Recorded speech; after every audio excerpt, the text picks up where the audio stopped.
Hello and welcome to Guitarist Magazine. We can be found on the web at www.guitarist.com, and it's my great pleasure to be speaking with held hostage guitarist Tom Collier. How are you doing today, Tom? Doing great, brother. Doing great. Glad to be here, man. Glad to be here. Yeah. Now you have a lot of exciting stuff going on, and you were just sharing with me a little before we went on air that you guys got a new album coming out. So we want to get right into that and talk about who is going to be appearing on the new album. Sure, absolutely. The new album's going to be called Great American Rock, and we brought back our good friend Ripper Owens. He sang the Epic album, and Ripper just finished singing the new Great American Rock album. And also we're going to have a little bonus track on there with Joe Lynn Turner, an acoustic version of our song, Show Me the Way Back Home. Oh, wow. And that has Mike LaPond on bass from Symphony X and Ross the Boss Band. Mike joined us on that.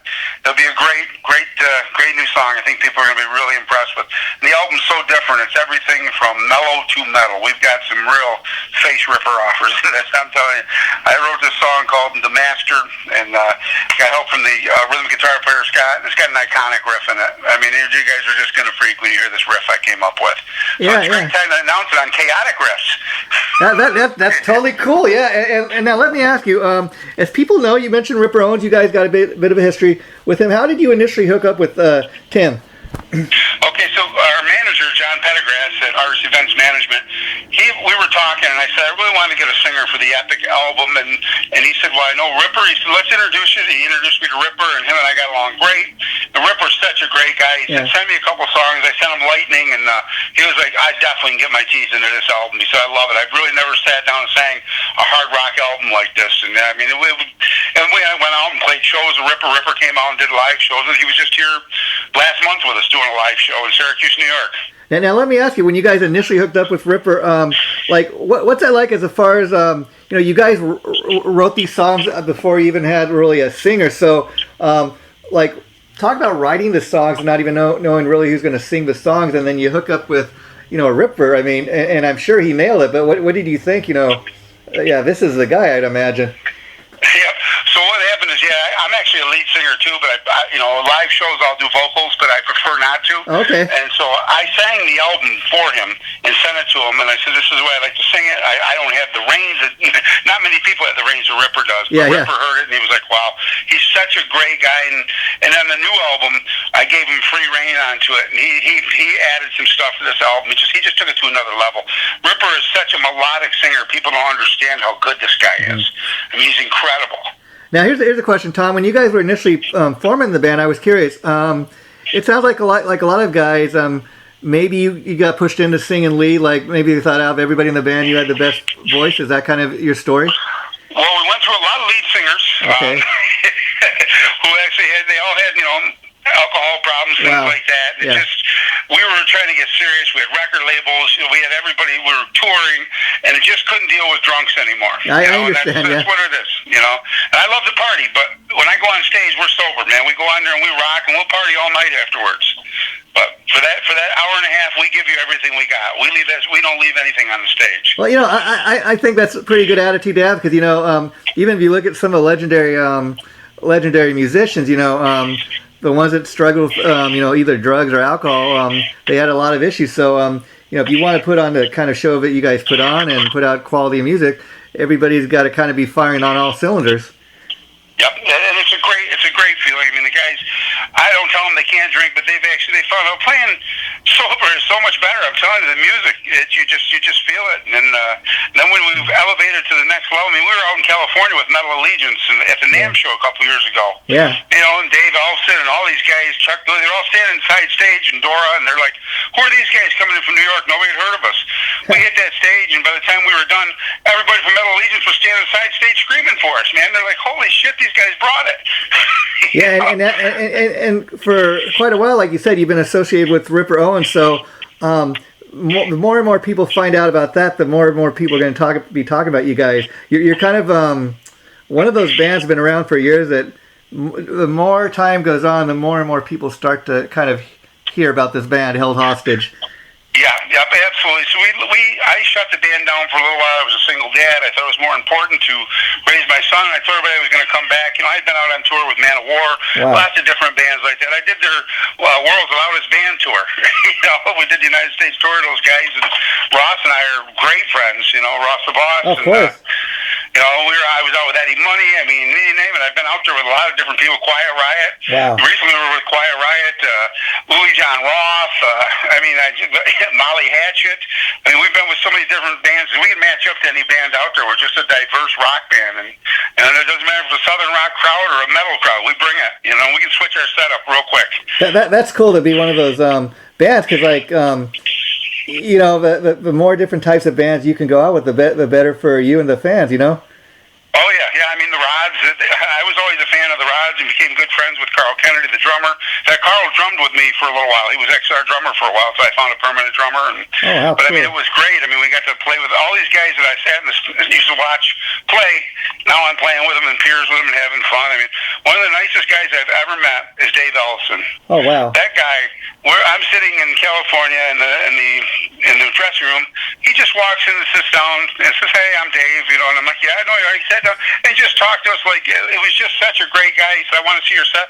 He stood there side stage the whole time. We walked off the stage. He gives me a high five. He said, "Man, you guys kicked ass." How cool is that? People like that means a lot, you know. Yeah, how cool is that? And you know, you bring up Ross the Boss, and anybody who knows Ross, I mean, he's been involved in a lot of great music over the years, and one of the things he's been doing recently is he got back with the Dictators, and their drummer is Albert Bouchard from Blue Oyster Cult, of all people. I know Albert personally, yes. Know Albert. I seen him at the NAMM show. I was talking to Albert at the NAMM show. Yeah, I tell you, I interviewed him like twice now.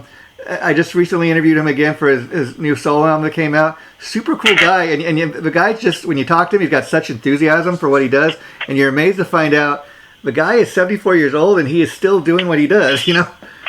Oh, yeah, and great drummer and singer. He drums and sings at the same time. And he wrote a lot of those, he was the principal songwriter in a lot of those great Blue Oyster Cult songs we all Oh, yeah, Don't Fear the Reaper, songs like that. I mean, he was involved in all that. He's a down-to-earth guy, too. I mean, he is great guy. Him and his brother Joe, but anyways, what I was saying is, they're playing together in the Dictators now, and they've got, I don't know if you've seen it, but they got their latest singles for this song called Let's Get the Band Back Together, and it's a cool killer video, cool killer song. What I love about it is it's just so simple. It says exactly what it is. You watch the video, and it's a fun little tune, and that's all it is. Oh, yeah, Ross sent me that video right before they released it, and I loved it. I mean, Ross and I, probably every day or two, we text each other. We're good friends. Ross was at the hospital when my son was born. Oh, wow, that's amazing.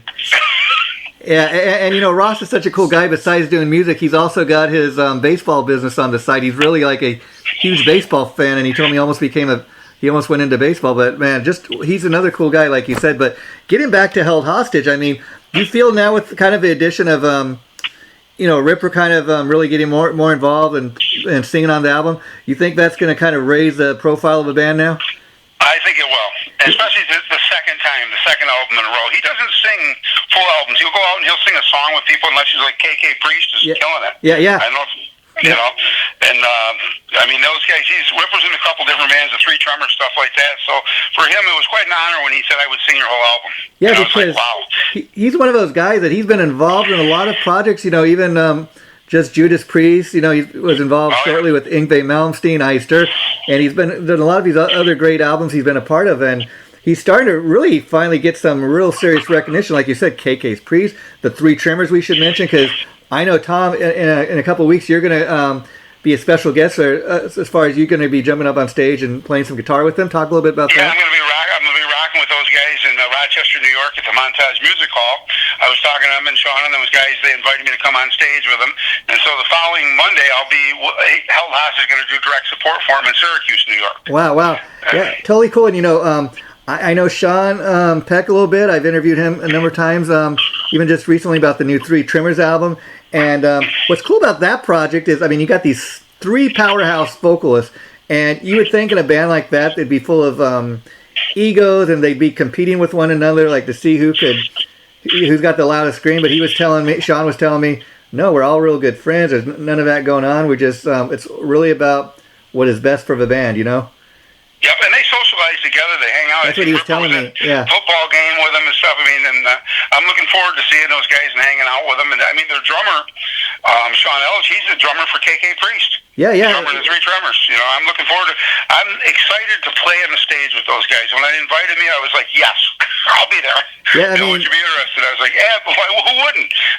And we've been talking about Tim Ripper Owens, you know, and good thing to be talking about him because like he's involved in like the triple threat. I mean, so you got him in KK's Priest, you got him in the Three Tremors, and you got him in Held Hostage. I mean, that's really the triple threat. And you know, you're going to be doing those shows in a few weeks. That's going to be killer.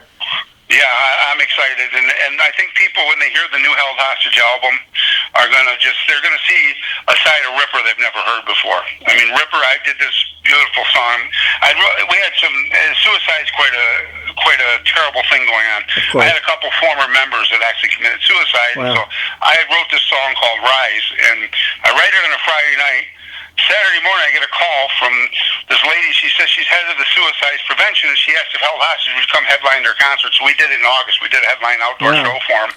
But I sent the song to Ripper, and I mean, this guy, what he did with the song is amazing. It's an acoustic song, and Ripper is you're not going to believe his vocals. He's just incredible. He's a genius. Well, everything he does, is just amazing. But you know, talking about suicide a little bit, and it sounds like you were kind of, you know, had some experience with losing people through suicide. And I mean, the metal community recently, you know, with the death of Metal Church's Mike Howe, I mean, we were all shocked as hell. Like, there's a guy. I mean, of course, I don't personally know the guy. Just I kind of followed him and listened to his music. But I mean, when you'd see that guy talk, you'd have no idea that guy was depressed or anything. I mean, to hear people kind of say he had some things he was going through, I mean, it shocked the hell out of people. But it's kind of a wake up call, and you know, people are kind of for that reason alone, not just Mike Howe, but a lot of people, you know, go through this stuff. And you know, maybe somebody would say something, or maybe he'd reached out to just one person, somebody could have stopped him, you know.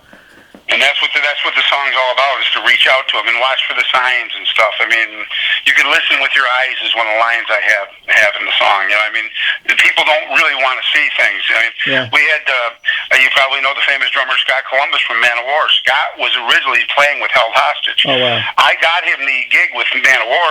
They were looking for a drummer, and I said, hey, this guy right here is ready to go on the road. We're playing around locally, regionally. We're having fun. This is the guy to take. I said, you audition him, and you'll never hire. They never hired anybody else. So they auditioned Scott and hired him. And he spent many years, but you know, I would have never thought he was depressed. You know, and then he committed suicide, which was a terrible thing. I mean, it was just. You know, we had a couple guys that did that, and I was like just amazed that I would have never thought it. One guy came out and visited me the night before he did it. He was talking to me, and we were just sitting there talking like nothing. He hung out for the night and went home, and his daughter called me and said he had killed himself. I was like, are you kidding me? Yeah, and of course, you know, two other examples. You know, Robin Williams. I mean, there's a guy that's a comedian, and he you know, but just by looking at him, he's always laughing and telling jokes. People would think. Hey, you know, when we heard what happened to him and he hung himself from a fan in his house, you're like, wow. Now, there's a guy I never would have imagined either. But then we come to find out he had struggled with alcohol and stuff over the years, and he was depressed. Depression and stuff. Yep. But a lot of people, you know, like that, you know, they become comedians to kind of make other people laugh, to kind of deal with their pain or whatever they're dealing with. And then another kind of obvious. One is to talk about is Kurt Cobain all those years ago, you know, puts a gun to his mouth. Oh, yeah, absolutely. You know, that was like the voice of a generation, and look at how that affected so many people. But again, you Kurt Cobain, he's got all this money, he's got all this, but it was too much for him to deal with, or whatever. We don't really know. And it just is amazing. But more and more time goes on, there are going to be other people who do it, but we hope, even maybe, who knows, wouldn't it be a great feeling to know that maybe... somebody listens to your song you're talking about that you wrote about suicide, and because of that song, they get the message. Hey, you know, talk to somebody. Absolutely. I mean, in the last verse it says, "You can choose to live." You know, it talks about the depression they go through, and it's kind of like a cryptic song. You know, I mean, hidden figures go unseen. I mean, they can be. You don't know. You would never think that, like you say, Robin Williams. Who would think that man would commit suicide? He had everything. I mean, he was always on. He was always making people laugh. Yeah, but you just never know. And I was reading also. You have you're gonna have another person that's making an appearance with you guys. Kate Devin. You want to talk a little bit about who she is? Oh, Kate Devin's a friend of ours. Yeah, she we had her come on and open some shows. She's a really sweet girl, great guitar player, musician, and really she's ahead of her time. She's just a fantastic. We had her out for a couple shows with us, and she's a sweetheart. And I really want to help her, and I hope that she does well. I think she's going to do well. Wow. And so I was also reading you guys are very involved, throughout the band's career, raising money for veterans and other charity organizations. Now, I was curious, is there a reason that you guys really got involved, like with helping a lot of raising money for veterans? Well, some of the guys were veterans, but my brother was a veteran in Vietnam. Oh, and wow. he told me the story about how he was spit on when he came home. That's one of the lines in Show Me the Way Back Home, was how can they spit on me, And just the way they were treated when they came home, and I really became involved into it. And I helped raise $75,000 for the sale of that song in concerts I played for the Vietnam veterans to help them build a memorial in Cuyahoga County, New York. Just great guys, and they've been so supportive of the band too. I mean, these veterans come out, and we're a hard rock band. A lot of these guys weren't into it, but they really loved the band. They fell in love with us. Yeah. I mean, that's got to be a thing too. Like when you're raising money for people, maybe they know nothing about the band, but through an event you put on, they come and check out your band. They said, "Oh man, we're discovering this great little band we knew nothing about." That's got to be a great feeling, Oh, it is, and they were just, and they're still big proponents for the band. I mean, our new album, these guys are constantly on social media with us, pushing the songs, things like that. It's, the veteran community is one of the greatest communities there is, and I'll tell you another great community that came with us is the biker community. Yeah. Bikers United endorsed us, and actually, I have one of my new songs. It's called "Now We Ride." It's a biker's life. Right. I mean, it's a great straight ahead rocker. I mean, and it's about getting on that bike and just feeling the freedom of it. These guys have been so good to us. I mean, and the bikers are the nicest people in the world. People think they're violent. These guys are the nicest guys you've ever been around. They come to our concerts, they cheer, they help us. It's just great people. There's such a great community of people we've met. I mean that's another case of judging a book by its cover. A lot of times, I mean, even metalheads and stuff. People, he got long hair. He must be, it must be a dope head or whatever. They must be. I've had my whole life. I mean, I've actually, when I left music, my hair was down to my ass, earrings and everything else, and I decided I was going to be a real estate broker. Wow. I walked into the real estate office, and these guys were looking at me, and I said, if you hire me, I'm not cutting my hair. I'll be your best broker. I'll do $5 million a year for you guys. And they're looking at me going, your goals are too high. Well, my first year in real estate, I did $4.98 million in sales. And I had my hair, I put it back in a ponytail. People would call the office and say, hey, we want the guy with the ponytail. That's a great reference point. I mean, and there was no doubt about who they were talking about because you were the only one. And back then everybody was suit and tie and crew cuts, but I mean, I had a lot of fun, and 3 years later, I bought the company. Interesting, and there's a couple other guys that kind of have that same story. I know Neil Smith, the original drummer from Alice Cooper Band. He got out of music for a while, and he became known as a rock and roll realtor, and then that's what they called me. Yep, the rock and roll realtor. And then there's another guy that used to play bass for the band LA Guns. I think Scotty Griffin. He also does real estate now on the side, and then you got guys like this guitar player plays for Don Dokken, John Levin. He's an entertainment lawyer on the side. So there's a lot of people. Carl Kennedy's a realtor too. Carl and I, we talk all the time about real estate. Carl Kennedy from the Rods. Wow. He's a realtor. And so through your real estate, did you ever hook up with any of your rocker friends or? I actually did. I met some great people in the in the industry. It was like met some management people, met some record company people. I actually met a lot of TV people, and it was interesting because when we started talking, we had mutual friends. Yeah. And that's the key to anything. If you got the mutual friends, you get that. You're like, okay, here's what we have in common. Yeah. And we're like, wow, we could talk for hours. Yeah, see, Carl Kennedy, I know him too. I never knew anything about he was into real estate. That's totally cool. He's been a realtor longer than I have. Wow. And so what made you want to get into real estate? Like you said, it was time to do something different, but why real estate? Well, I always was fascinated with numbers and I just was great, and I felt business was the right thing for me. And so I felt, people said, how can you go from playing on stage in front of thousands of people to being in real estate? And I said, in real estate, you're on stage every day. Yeah, I mean, I also know this other guy, but I'm not going to mention names, but he owns a business, and he runs his business during the day, and then sometimes you see him out during the day, like trying to scout out houses and places to sell, and like, wow, this guy's into everything. Yeah, no, help. I sold the company, but I'm still a consultant with them, and it works great. And I've got such freedom now.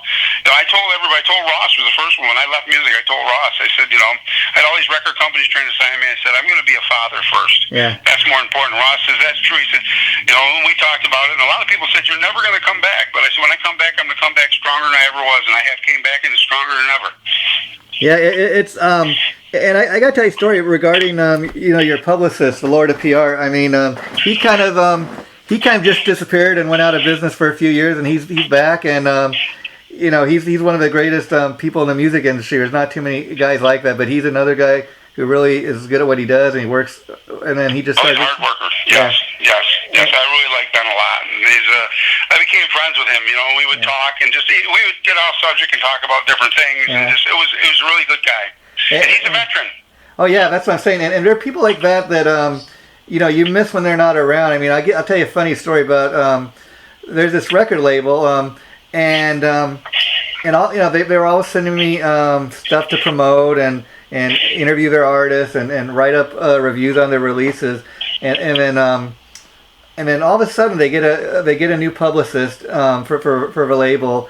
And he doesn't really want to give me any interviews, or he's kind of like saying, "Oh, they're not available," all this. So I kind of question that, and then all of a sudden I stopped getting anything, and then I come to find out through one of the artists like 5 years later, oh, the reason they're not working with you is the publicist told the owner of the label that you leaked some music, and it was totally not true. And I'm like, okay, well, if somebody's going to spread that, you just believe it. You don't even confront the person. You don't try to. So, I've been on both sides of that too. So it's good to see when you have people like Ben, coming back and doing what they do. Yeah, and the rumor mill. I mean, you're right. He should have confronted you and said, "Hey, listen, did this happen? Here's what we heard." Yeah. Give you the chance. So you don't just, there's. To me, that's just wrong, and you're better off not working with people. That's what I said, and so I kind of wrote back to the person. I said, well, this is, I wish you'd confront me because now I wouldn't know what happened. I said, you're the only person ever accused me of such a thing. I said, but you know what, life went on. I don't need to work with you guys if you don't want to. Right, absolutely. You just continue doing what you do, and it always works out. But it's just funny. You hear stuff like that, and you're like, wow, I had no idea that stuff like this goes on. And the guy, because I told this guy who was a new publicist, I said, well, I'm pretty good friends with the guy that owns the label. I'm just going to let him know kind of, how you're reacting. He says, oh, trust me. He's like, I'll take care. He goes, you will. He says, I will personally see to that you never interview or promote another one of our artists. And I'm like, okay, we'll see. And he was a man. Need promotion. What is he doing? He's taking something away. Yeah, from there. Especially in this day and age, you need as much promotion as possible. Yeah. So that's why, like I said, and I'm just going to say one more thing about Ben. Like the artist that he has working, that he's working for, top-notch artists like you guys. Well, thank you. And Ben is a great guy. When he contacted me and said he was coming back into the business, I was very excited and very happy for him. Yeah, and so, I talk a little bit about Held Hostage. Like, how far back does the band go? I mean, like, when was the band first formed? 1984. Oh, wow. Okay, yeah. Yeah, we've been around a long time. So the name came up from Held Hostage. I had two versions of it. The name started off with, I wanted to be able to hold the crowd hostage with the music, but there's two meanings to it. But when the Iranians held the Americans hostage, I wrote a song called Set Me Free. Oh, wow. And then Reagan came, and then I actually formed the band, and Paris Hansen and I, and Bonds Rocks, and started Held Hostage together in the back of an old pickup truck in the wintertime, freezing. We had a cap on the truck, and we'd rehearse in the back of the truck in the snow. We didn't have any place to rehearse. And, then we moved to a slaughterhouse. We rehearsed in an old slaughterhouse, and now we're in a schoolhouse that I bought. Wow. And we still rehearse there. That's amazing. And did you do you also think that the band was held hostage for years, kind of by some of your ex-members that you were saying kind of struggled with their addictions? Yes, and that was the problem. I tried a couple comebacks, and I would come out and even when I wasn't playing, people would call me and say, hey, we need some help. And one of the things Held Hostage was noted for, and I said, we're going to help people. And so we would go out and do concerts for free. I said, if you can't donate your time to help somebody, you're in the wrong band. And if you ever tell me no, and it's not a great reason, you're out. But, you can't, and because you're doing a free concert, that doesn't mean you show up at the concert drunk. Yeah, and because again, people are paying hard-earned money, even if it is to see a band play at a local club or whatever. They're paying their hard-earned money, and you want to go and be entertained, and you want to be at least able to do that much for your audience, to be able to entertain them somewhat. Yes, and conduct yourself professionally at all times. I tell the guys, you just really have to do that. I mean, we had so much fun in California, but we got to be hanging out with some of the greatest musicians in the world. Oh, yeah. And sadly, here in California, where I am, in Los Angeles, the music scene's not what it once was. But oddly enough, kind of the two music kind of capitals of the world today right now is Las Vegas and Nashville, of all places. I've heard that. Yeah. Yep. Absolutely. Las Vegas and Nashville. Yeah. Didn't Eddie Trunk just move to Las Vegas? Yeah, and then you have a lot of 80s rockers guys. They're either moving to like Mick Mars, Vince Neil. They live in Nashville. Yep. A lot of these guys that are kind of retired, they go and write songs for other people. And Las Vegas, it's turned into a thing because you got all the casinos there. So one guy was telling me that, he goes, if you're looking for a gig, you can kind of walk in any place and kind of find a gig any night of a week. That's kind of what it's turning into. Wow, that's nice. That's good to know. Yeah. I think aren't some of the guys from Motley Crue there? Vince Neil's living in Vegas, isn't he? Yeah, he's got a place there too. Yeah. And a lot of other guys like Todd Kearns, who's in Slash's band, the bass player. He lives there, and a lot of other guys. Nice. It's excellent. Yeah.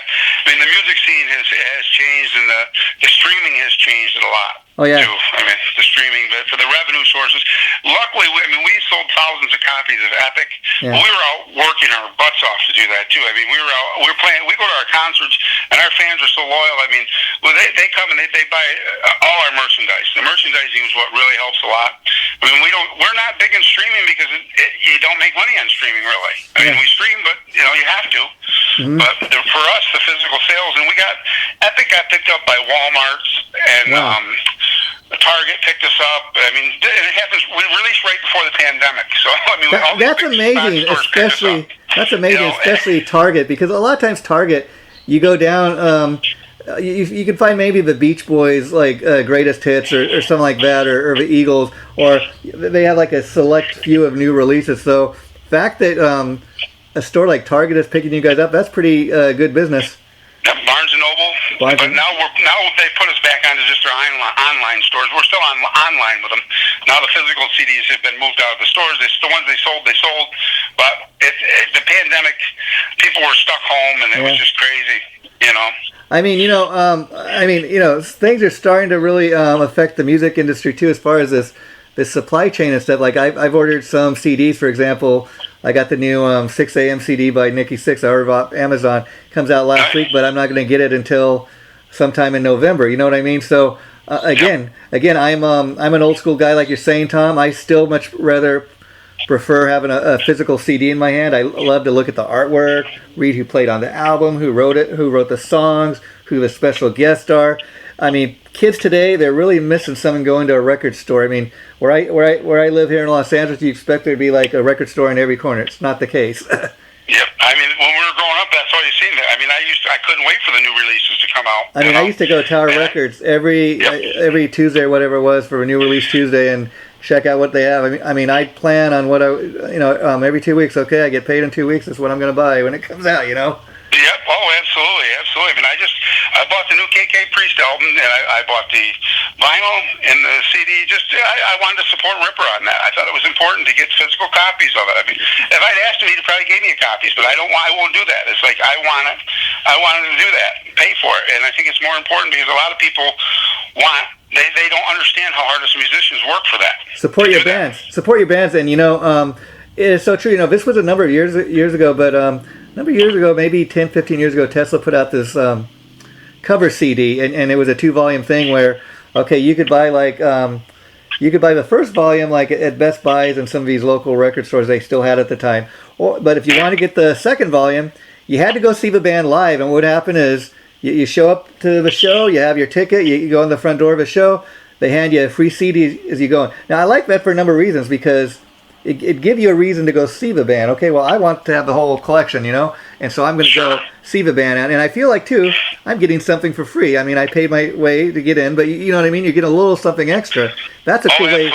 Absolutely, that's fantastic.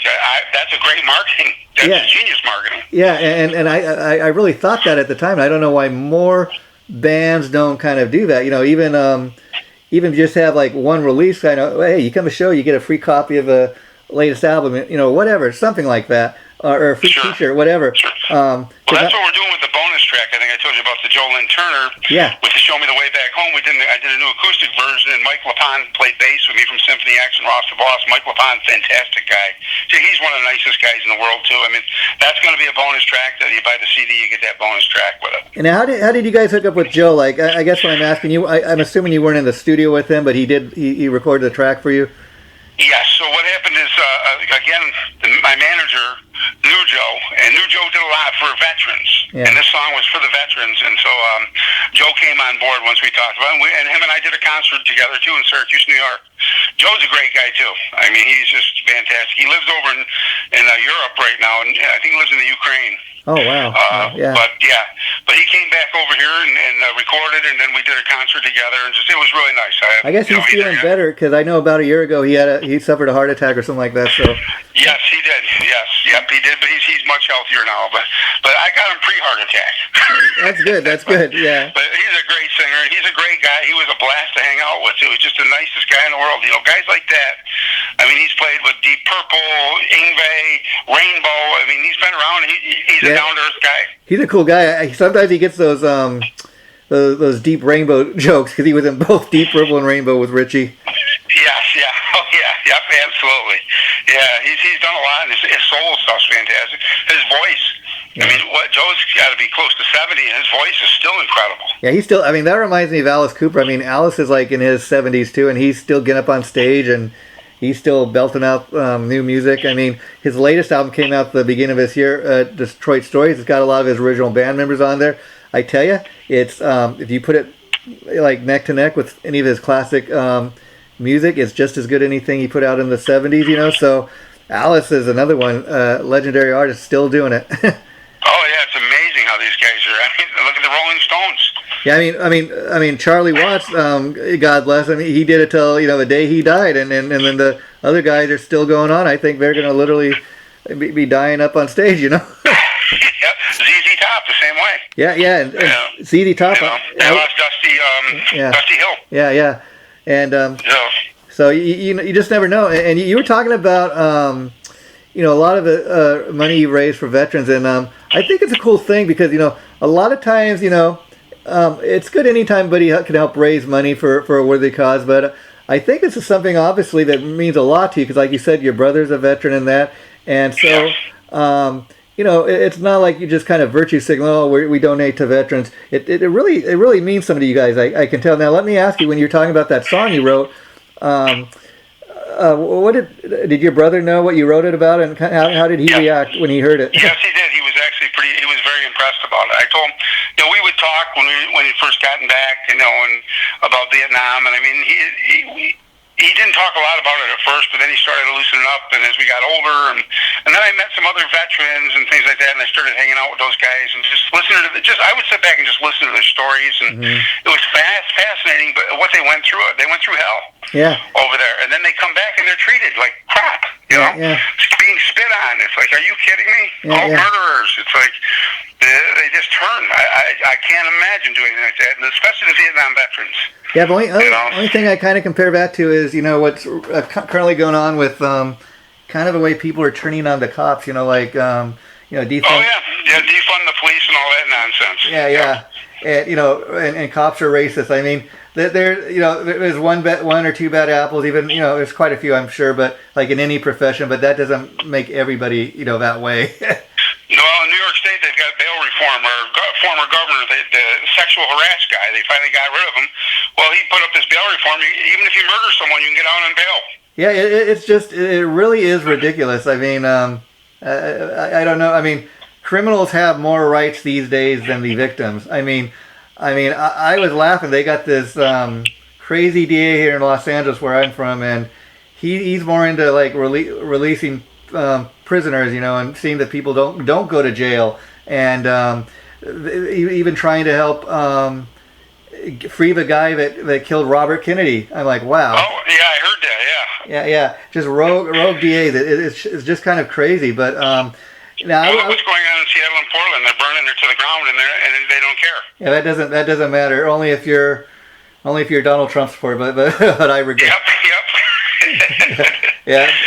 But the whole world's went crazy. That's why we try to tell the guys we can only control what we can control. But on that note, let's do the music and enjoy it. On that note, I think that's why it's important to have bands like Held Hostage, because I've always thought music is a one unifying thing. It has a power to kind of bring people together. So in spite of all these crazy times, somebody could come see your band or check out your new CD when it comes out, and they have something to kind of hold on to.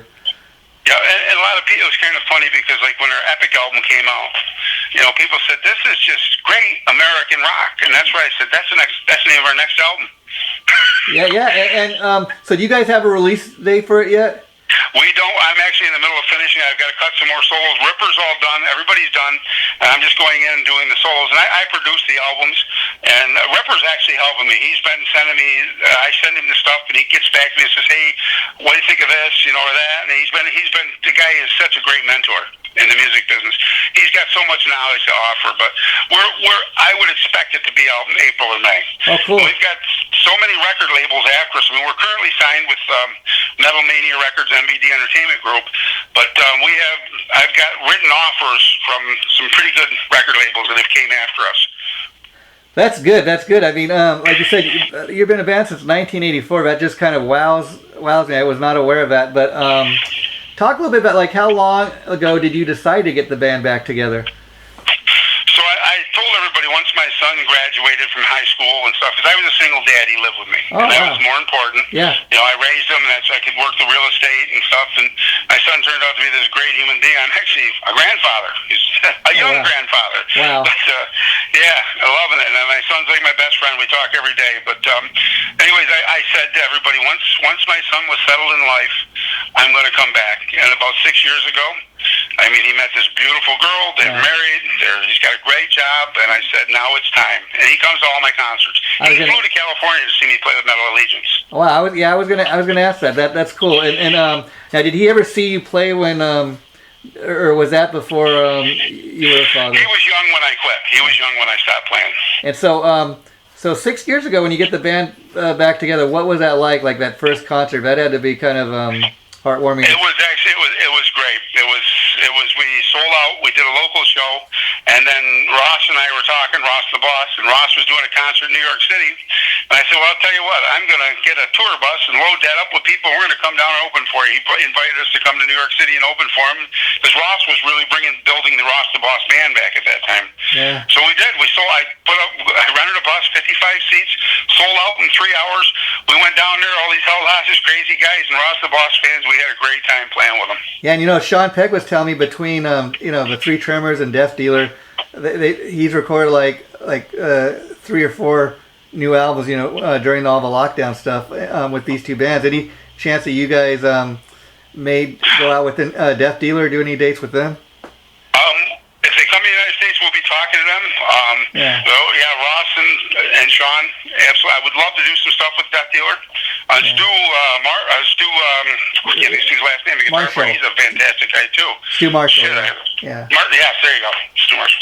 Yes, great guy. He actually mastered the first album for me. Oh, wow. Amazing. How it all kind of circles back to all these other guys. And that was through Ross.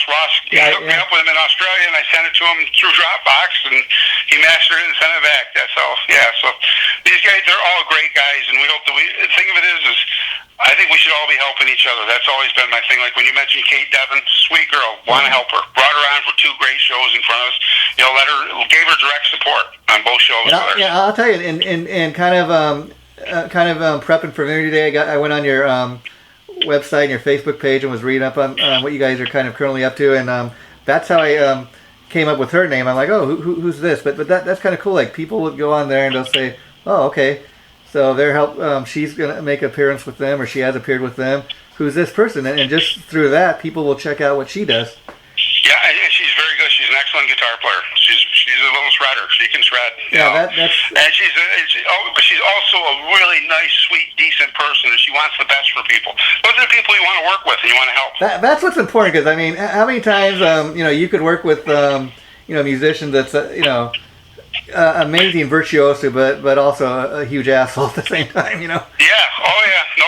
But I've came across guys like that. That just, that's what you just gotta say. I can't work with it. That's okay. I mean, I'm just happy right now that the level of people that I'm able to work with in this group of people, and they've brought me into this. And it's just, I can't be more thankful than I am. I mean, to Ripper Owens. Ripper's been just a great guy. Yeah. For Sean Peck to ask me to come on stage with those guys, it's like wow. And it's an honor. Once the Held Hostage CD gets released, I know Tim is busy of all kinds of other projects. Three Tremors, KK's Priest, just to name two of the big ones. But any chance that he may appear live or even do like a whole show with you guys?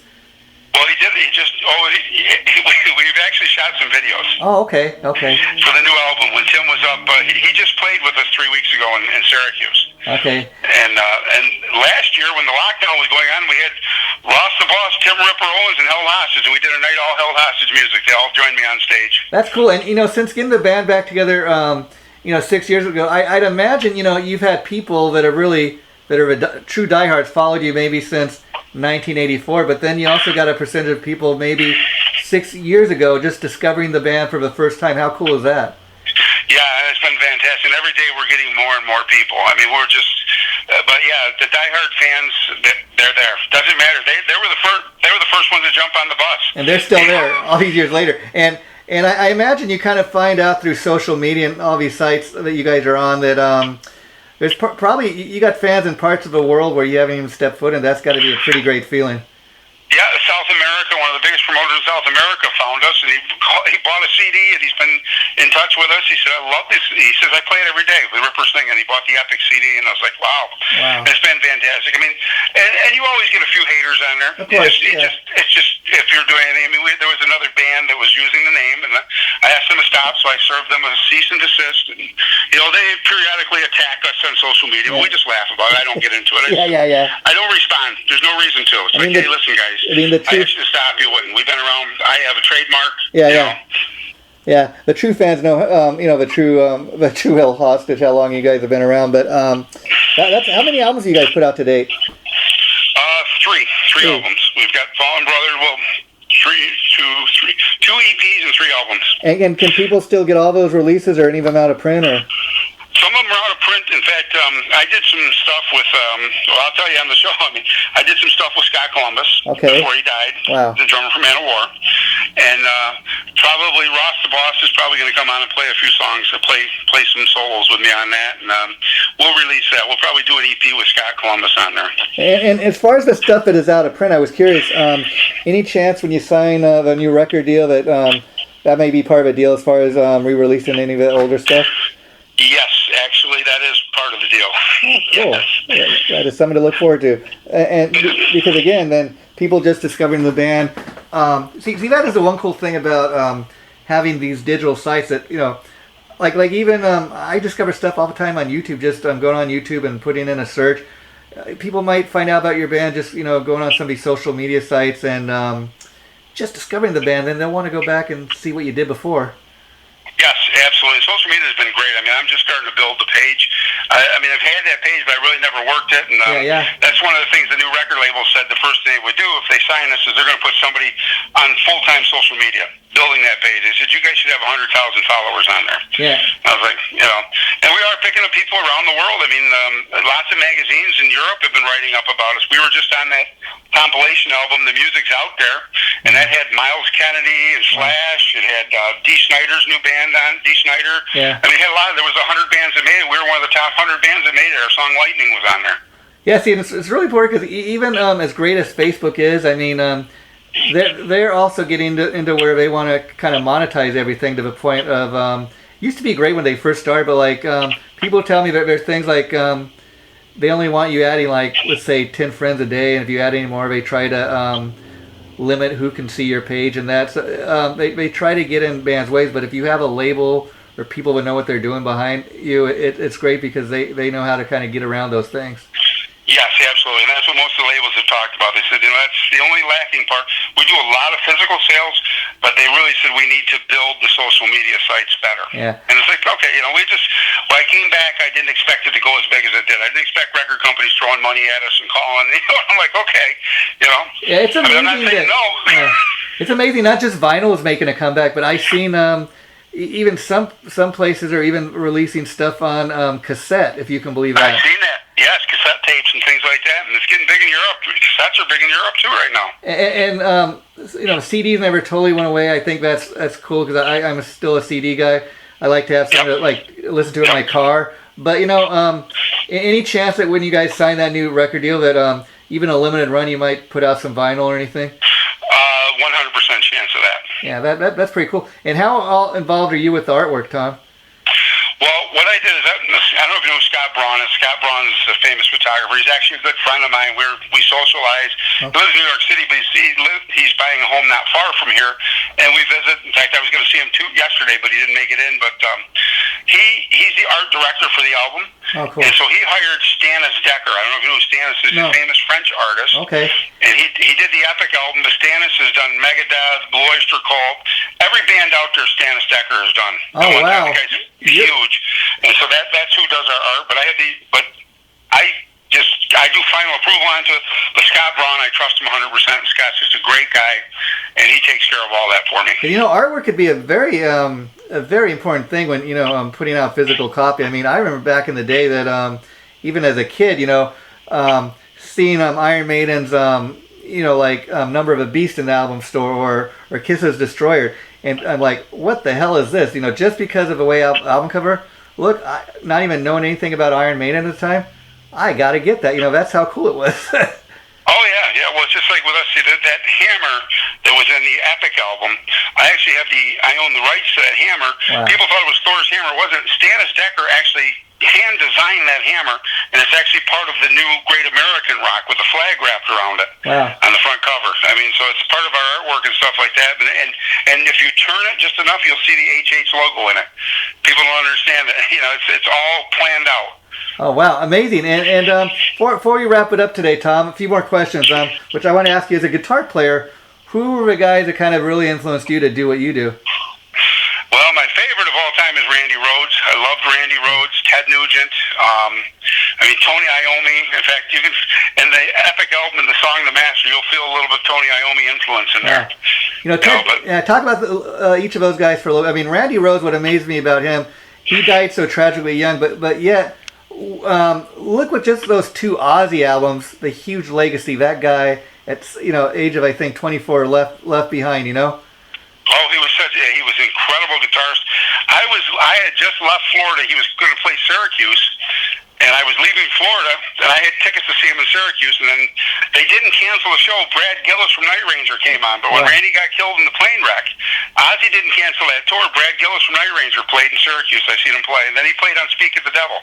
Yeah, Speak with Devil. That's another one that's been long out of print. But but Randy just died so tragic. And what's amazing is, he did play on 2 albums with Quiet Riot, but those for the most part just were released in Japan, and not a lot of people have even heard those. So if you think about Randy Rhoads, he just has those 2 Ozzy albums, amazing albums. But man, look at the legacy all these years later. I mean, he influenced many guitar players. Many. I was mesmerized. Blizzard of Oz. It was like, oh my God, it was just great. That first album was just raw rock and roll. Yeah, Tony Iommi, of course, came way before Randy, but anybody knows anything about Tony's accident he had as a teenager? I mean, cut the tips off of his fingers, and that really has a lot to do with that Sabbath sound. The way he plays, the way he does. Oh yes, and he plays with the strings are so loose, and he plays with those super light strings. It's just he's got that dark sound. He's a great player. People really say he's the guy that really created that metal sound, and I think that's true. And then Ted Nugent finally. I'm a huge Ted Nugent fan. I'm talking about all his solo stuff and pretty much anything he's ever done. But what makes Ted such an amazing player is, he's a guitar player first, but then he can play guitar, he can sing, he write stuff he wrote was just great stuff. And I think these days, sadly, because of people don't like his political views, that he doesn't get the recognition he deserves. But if you really are a true critic, you really can't say too much bad about his music. Oh, yeah, and people, they've got to just stop the political nonsense worrying about, we're Americans. We're all going to disagree. It doesn't matter. Yeah. That's what America's all about. We can disagree. We shouldn't hate each other over it. I'm with you. I mean, I think, I got my political views, but I don't, I'm not like a lot of people that, if you don't agree with me, you're stupid or you're a bad person. I mean, okay, we just have different views, but I can still have a conversation with somebody. And that's what I say. Say, listen, we're Americans. That's what we're supposed to do. We should. If we all thought the same, what good is that? Think how boring how boring that would be. I mean, really. Yeah, absolutely. We got to be diverse. I'm a creative guy. Yeah, I write songs, I write music. I love it. And then I was kind of, so I guess those are the guys' influence. But I always love to ask people, since you're a guitar player, what kind of what was it about the guitar that kind of was it those players that you kind of grew up on, or that made you kind of say, I wanted, the guitar is my instrument? Well, I started as a drummer. Oh, wow. I started drumming, but I always wanted to play guitar, so I quit drumming and I bought a guitar. And I used to air guitar for a long time, and I'd go out and watch bands, and I'd come home and try to mimic what they did. I can't read music. I'm all self-taught. Well, you're a good company, because, I think people would be amazed to learn, King Eddie Van Halen could not read a lick of music, but look what that guy did with the guitar. Yep, absolutely. That's me. I can't read any music, but if I play it, people play a song for me, I can figure out what it is. I say, okay, that's what it is. But there are guys that play, their instrument technically precise, technically really beautifully, but there are other guys that kind of not so technically precise, but they play from the heart, if you know what I mean. And I don't know if one is better over the other, but I think it's got to be more important to me, like somebody playing with personality. Are they playing for the song, or are they just playing to show off? But I think there's room for everybody. Oh, there is. And one thing about me is I've always taken songs and tried to make them my own. Just like my interpretation of them and things. I mean, I can sit down and play the stuff note for note, but I would be like, what if we tried it like this? I mean, and when I play the three drummers, I'll be playing their music because I love those guys. Yeah. And, I'll be doing exactly what they've asked me to do, but I'm going to have a blast. I'll be all over the stage. The guitar will be up in the air, and it'll be spinning around behind my back. And, I'm going to let it loose up there and have fun with them. And Matt, how much rehearsal will go into that as far as, do you kind of already know ahead of time what songs they want you to play, and you're kind of... I will rehearse to them 0 times. Wow. Walk on stage and play. That is totally rock and roll. I like that. No sound check, nothing. I'm showing up with my guitar in the dressing room. When they give me the thing, I'll walk out, plug in, and we're going to let it rip. And so you're literally showing up the night of a show and just kind of, like you said, plug it in, and wow, that's totally cool. Yep. Yeah, and amazing. And then are you endorsed by anybody? Oh, let's see. SIT strings, WV gear, Rockstock pedals, wow. Rev amps, Clayton custom picks, barefoot buttons, guitar gifts for you. I've got probably 50 endorsements. Now here's the thing with that. Like obviously it's good to have these endorsements. And what's the real benefit? Like let's say you show up somewhere and you need a guitar or something, that you can call up on one of these endorsements, or some strings or something. Yep, strings would be SIT strings. I love them. They send them to me by the case, and they're fantastic. I'm endorsed by Prestige Guitars too. They give me endorsement. But my favorite guitar that I always play is my red Fender Strat. It's a 1985 Strat. Wow. It was actually a Squire Strat, and Ross the boss took that home with him, changed out the pickups. He had an endorsement with Bartolini. He put this Bartolini pickups in there and stuff. It's the hottest guitar you could ever hear. Well, okay, and then I didn't know until you just mentioned that you said you started out on the drums. So what was it about? Why did you start on the drums initially? Was it because the band? I had too much energy. I was a hyperactive kid, athletic, and just, and my parents thought, well, drums would probably be good for him, and they were right. It was good, but I got bored with it, and I couldn't do the creativeness that I wanted. I could feel music, and my mother was very musical, loved music, and sang and danced and all that stuff.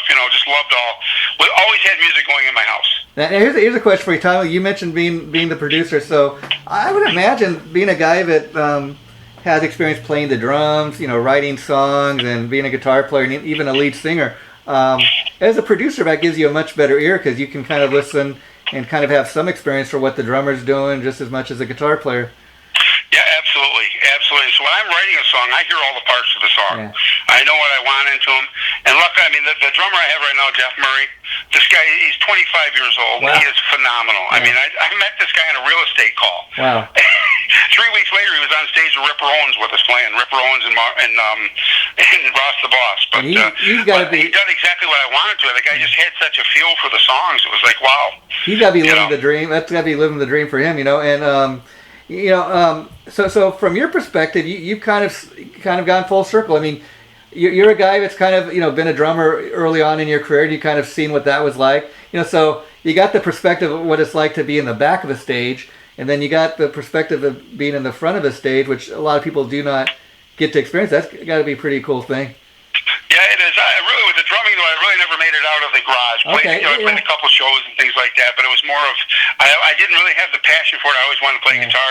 Everybody said it's going to be too hard, so I picked it up, and within a year, I was playing guitar in Held Hostage. I started the band Held Hostage, and was playing guitar a year later after I bought one. That's amazing. I mean, I'm amazed to learn even guys like, Janie Lane from Warren and Steven Tyler started out as drummers and then became frontmen. Yep, Dave Grohl, great. Yep, absolutely. Yeah. I guess people always, look at, we just spoke about Albert Bouchard. And who else is a great guitar player that showed off? Tim Ripper Owens. Oh, when he was at our last concert, he came on stage and he walked over, grabbed the guitar from Scott Gregg, the rhythm guitar player, and we ripped Living After Midnight, and he did the solo on it. Wow. And you brought up Albert Bouchard again, and another amazing multi-instrumental guy. Instrumentalist. Legendary drummer, as we all know, but on his solo album, he does a lot of the guitar work. He told me when he does live shows, he's even got like another guy doing the drumming. I'm like, Albert, you got a drummer? He's like, yeah, because I'm the front man now. I'm like, wow, there's a guy that can do it all. Oh yeah. I remember seeing Loyster Colt and seeing Albert go out there with the acoustic guitar out front and play. Yeah, and amazing like what him and his brother Joe can do. Two legendary musicians. Well, listen to Ripper Owens play guitar too. That guy could probably front a band as a lead guitar player. Well, that's a well-kept secret. I would love to see a video of that. But yeah, but that's what he. I will text you a video of it. Oh yeah, I'll definitely put it on my page when we post the video because I love stuff like that. But and it was all spontaneous. He walked over, grabbed the guitar, and he started off. He was teasing the crowd. He started off playing Highway to Hell, and then he went into Fast Way, and then he looked at me, and the drummer. He said, "Look at the drummer." The drummer started the beat. We went into Living After Midnight. Yeah, I bet that surprised the hell out of you, and everybody else there. See, that is a totally, again, rock and roll thing, to do, just kind of surprise the hell out of your audience. And oh, the audience was blown away. They were like, their mouths were dropping. They were like, holy, what just happened here? A lot of people don't even know, like, I understand Ronnie James Dio, although people knew him as, a great legendary singer and songwriter. A lot of his stuff, he was a bass player primarily, like in his early bands, and he'd write a lot with Elf. Well, his cousin is David Rock Feinstein from the Rods. Oh yeah. Rods, like another legendary New York band. They've kind of they're still doing their thing, but all these years later, they're still putting out new music. Another great band. Yep. I think they're getting ready. I talked to Carl a couple weeks ago, Carl Kennedy, and he said they were going to be doing a new album, The Rods. Have you ever done any shows with them? Yes, we did. We opened for the Rods, and actually Carl drummed probably 10 shows with Held Hostage. Carl drummed the show in California because I didn't have a drummer at that time. Wow. So he flew to California with us and drummed the Metal Allegiance show. Oh, amazing. Yeah, I'm going to be talking to Carl soon, so I'll let him know I talked to you. But Tom, is there anything else you want to say? I've enjoyed talking to you, and no, I appreciate the time that you took with me, and Great American Rock. When it comes out, I'm going to send you a copy of it. Well, I'm glad you're back, Tom. I wasn't aware you guys had come back, but it's good to know. And then hit me up again when the new album gets released next year, and we'll promote the hell out of it, and we'll interview you about that, and we talk specifically about some of the new songs. Sounds good, brother. Really appreciate it, man. Just keep doing what you're doing. Appreciate everything you're doing for us rockers, man. Yeah, and I'll reach out to you on Facebook, and I'll let Ben know once the interview gets posted, probably, like I said, about 2 or 3 weeks from now. Sounds cool, man. Really appreciate it, man. Keep doing what you're doing. Hey, take care. Bye-bye. You too. Take care.